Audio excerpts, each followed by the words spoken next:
Okay, as you can see, I have already started tearing the shifter apart, but this is what I'm dealing with. Let's see, this light right. Get this light.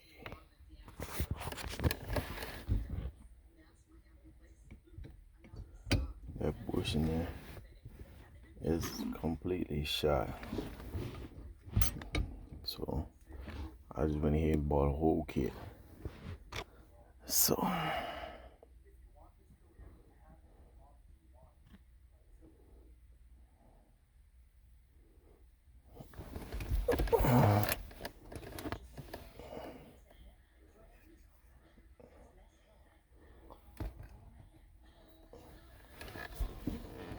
I mean, all the stuff from what I see ain't so bad. I did the one underneath the hood earlier, so but I went ahead and bought the whole kit since I got to pull the whole shifter box out. So that's where I'm at. That's what I'm gonna be doing.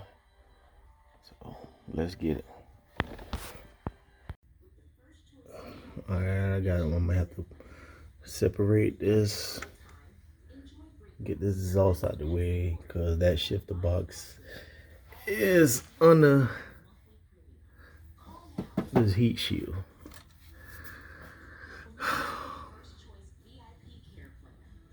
So what I did yesterday, just came out here and wet these bolts down with some WD-40.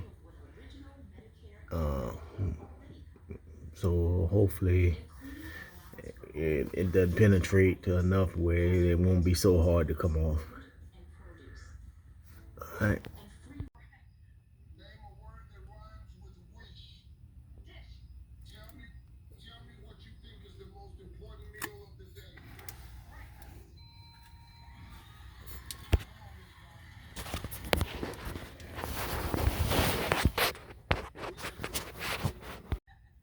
Okay, this is what you're dealing with. I have to get the heat shield out of the way. You can see that whole rod. This is the shifter box from the bottom. I'm gonna take these two bolts out, and then everything else should loosen up from the top, and I should be able to pull it out. I still got to disconnect the front part, but that ain't nothing. Okay, let's get it out. All right, I got a towel, shifter towel pulled out of the way, so that's free. Now let me just go inside.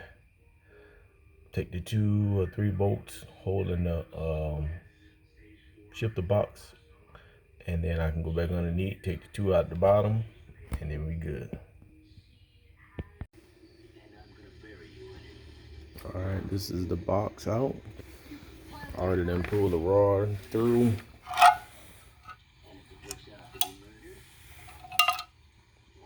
That's what that bushing looks like.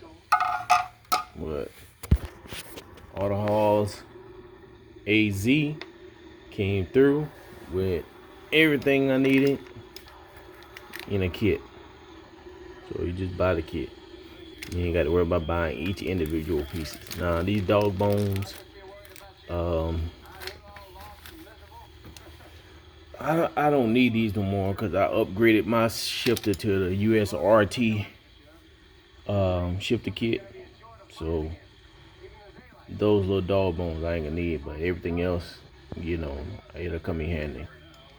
So I'll take my time, put it together, and then I just replacing bushings and putting everything back together. Take your time doing it, and that's it, my friends.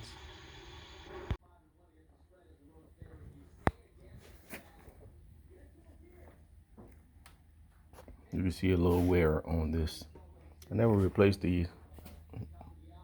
Like a lot of these bushings and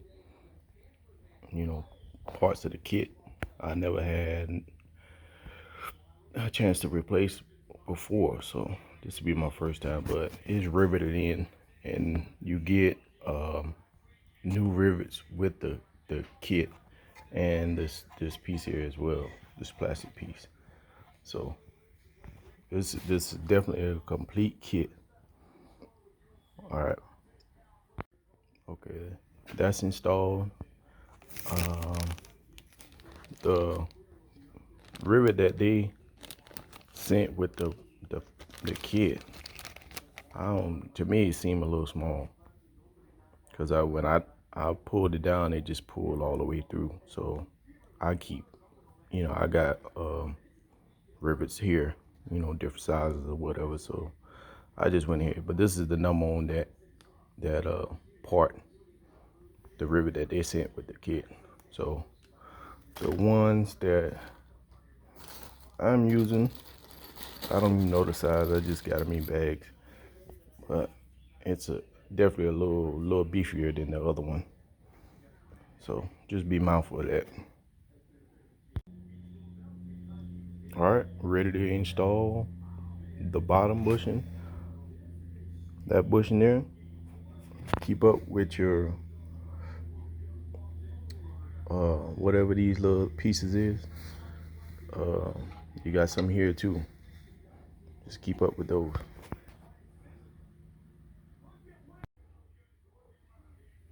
All right, the new piece came with the new little bushings or whatever. I'm gonna still hold on to those other ones just in case.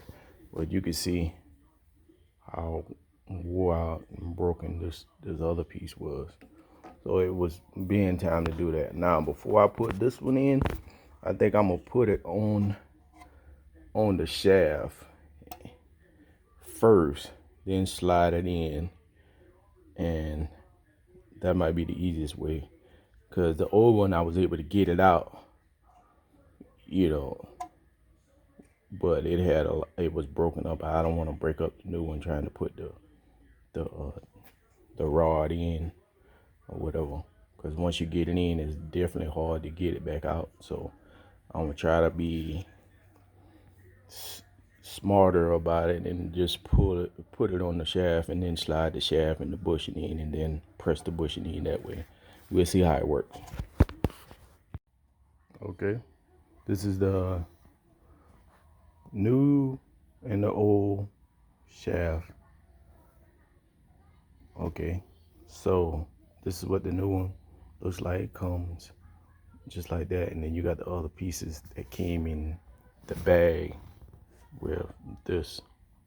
So pay attention to the orientation of this, because to me it seems like it would be opposite, but this is how the original one is here.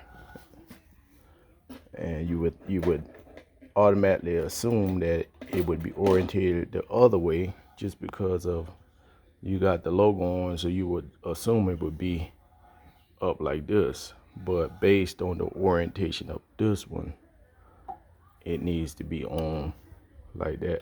So put that on. Then you got your spring. So it should be too difficult, but you're gonna have to put the spring on, compress it, put your new ball on, and then you got to get the pin to fit through that shaft. So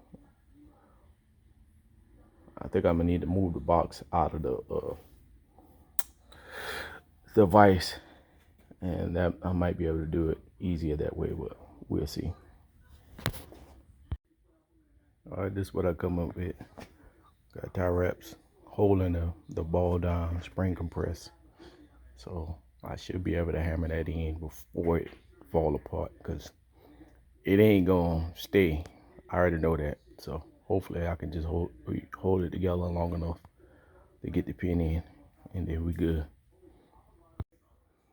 Okay, that bushing set is in. That worked out pretty good as far as putting it on first and then putting it in the hole. I think that was definitely a lot easier than trying to put the bushing in and then get the rod to go in or whatever. So what I ended up using, and sometimes you got to get a little creative when you're doing things. Let's see, here it is.